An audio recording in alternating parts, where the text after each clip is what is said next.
We just got one of the most grotesque examples of how Canada's government is interacting and not intervening or playing a role in Israel's genocide of Gaza. Minister Ahmed Hussen, who is the Minister of International Development, is on a vacation right now. Him and a couple of staff and enough people to have a camera has visited the border crossing of Rafah in Egypt. Now, I can't think of a more inappropriate place for someone who's part of a government that has done virtually nothing to call for the ceasefire that they apparently support, that has not done anything to stop the transfer of arms to Israel, which we know that government has increased to historic highs from October until today, and who has said that they will not increase their funding to the United Nations agency that is providing relief within Gaza. So Ahmed Hussen is there, and we're going to watch a little video together of his trip. It's only a minute. It's really gross.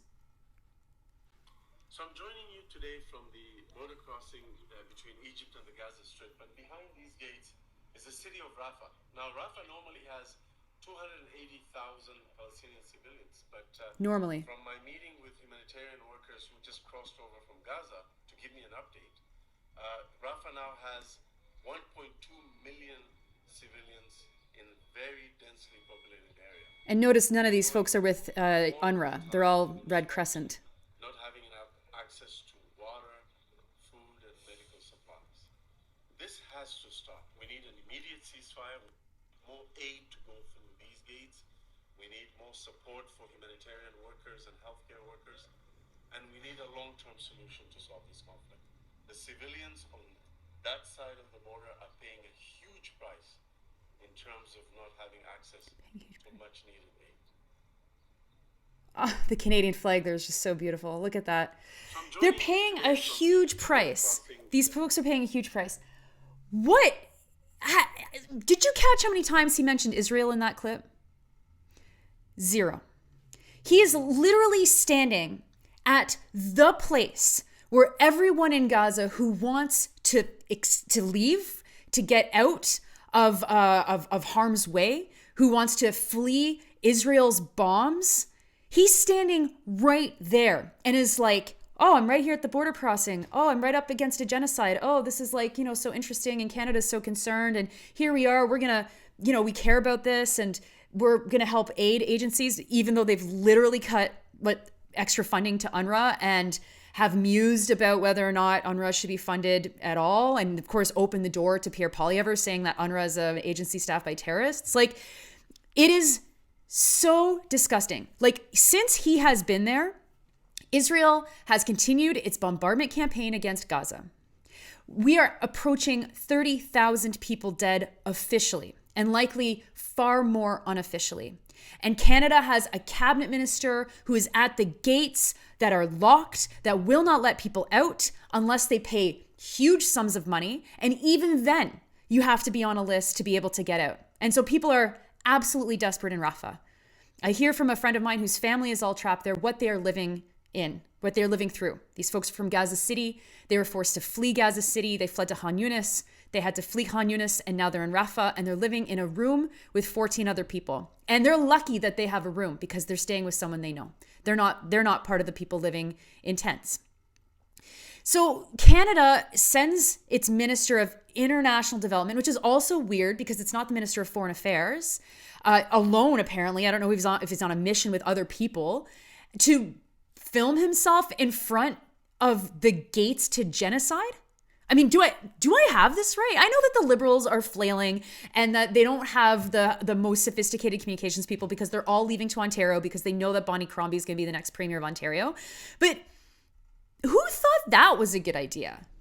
Now, I want to give one other perspective on this, which is given to me by someone online who says that this is proof that the movements are winning because the government's obviously feeling pressure to do something. And so I think that that's very true, that yes, the pressure, the constant protests, the constant raising of these issues with members of parliament, making sure that Canadians understand what is happening in Gaza and how our governments are implicated. Yes, that is all good. And it's all impacting how the liberals are interacting with this.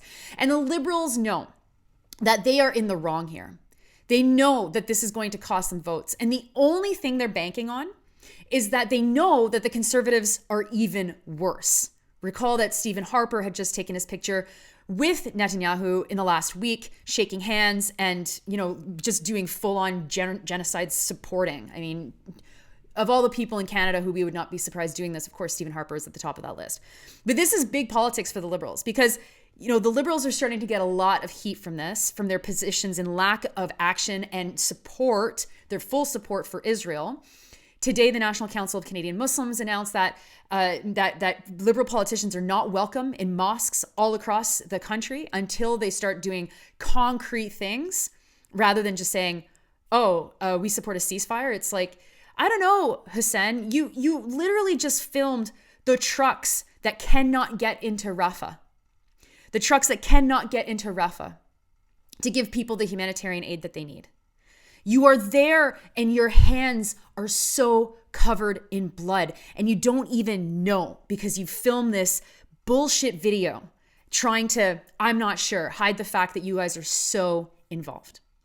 Now, there's not really much more to say than that when it comes to the Liberals and how they're playing this issue. It's very obvious. It's very cynical. It's disgusting. We've got, Melanie Joly, who consistently comes up with the most vacant talking points. Canada's passing its turn at the ICJ saying, well, our written statements are clear enough, so why would we even pretend to care about this at the ICJ and the hearings that are going on right now? Which, I guess maybe that's honest. Okay, fine. But what I find very, very interesting is where all of this is in media. So if you do a Google News search for Ahmed Hussen, the only thing that comes up is a story from the Globe and Mail about this trip. We have a federal cabinet minister in an active war zone. Let's not even talk about genocide, an active war zone at the gates of where people are being trapped and they cannot leave and they are fish in a barrel waiting for the IDF to kill them. And it doesn't make news beyond the Globe and Mail. Meanwhile, in response to a question yesterday, the national news is on Pierre Poilievre being transphobic. What is going on? What is going on with Canadian media? That whether or not Pierre Poilievre cares about women's change rooms, which there's almost no connection whatsoever between federal responsibilities and priorities and women's change room and the genitalia someone was born with and the federal government. This is what's leading the news, certainly at CBC. CBC's homepage last night had 6 stories related to trans issues, transphobia. It was all transphobic pretty much about Pierre Poilievre. But the Liberals go to Rafah, to the gates of Rafah, and there's no national coverage about this. There's no questioning the Liberals on, wait. You're still giving money to, or you're still green lighting military exports to Israel. And you're standing on the gate. You won't give more money to UNRWA. And you made public declarations about how UNRWA were probably terrorists, as we agree with every single thing that the Israeli authorities say. There's no questioning. There's no focus on this. There's no writing about this. It is demonstrative of where Palestine and where Palestinians and where Gazans live in the minds of Canadian journalists that have power to make the news.